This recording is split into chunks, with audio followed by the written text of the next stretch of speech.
ইসছি মিয়ামোরের খাবার থেকে এটা কি বেরোলো জানার জন্য ভিডিওটি শেষ পর্যন্ত দেখো।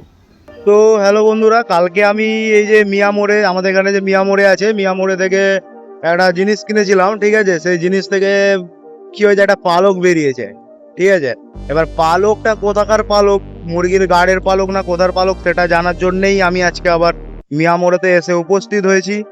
এই যে দেখতে পাচ্ছ সামনে আমাদের মিয়ামোড়ে, সেটা ওদের সাথে কথা বলি।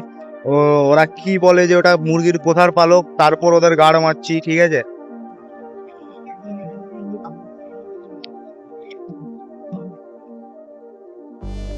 ওই যে কালকে একটা আইটেম নিয়ে গেছিলাম।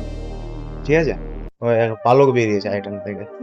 পালক আমি ভিডিও করে এনেছি, ঠিক আছে, দেখাও বলে। হ্যাঁ, আমি দেখাচ্ছি। এটা কি বন্ধুরা, এইটা থেকে বেরিয়েছে, এইটা থেকে এই ভেতর থেকে বেরিয়েছে। মুরগিটার গাড় মেরেছে, গাঁটটা ভালো করে ধুয়েও দিয়ে দিয়েছে।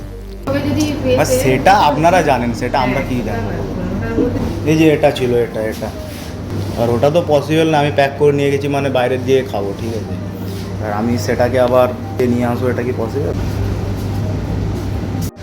তো মিয়ামোড়ে থেকে খাবার নিয়ে মিয়ামোড়ের গাড় মেরে দিয়ে, গাড় মারিনি, সত্যি বেরিয়েছিল বন্ধুরা। গাড় মারেছি বলছি বলে মিথ্যা কেস দিয়েছে, এইসব ভেবো না। ঠিক আছে, গাড় মারিনি, সত্যি বেরিয়েছিল। তোরা এই যে দেখো বৃষ্টি হচ্ছে, আমাকে ঘর যেতে না, গাড় মেরে যাবে ভিজে।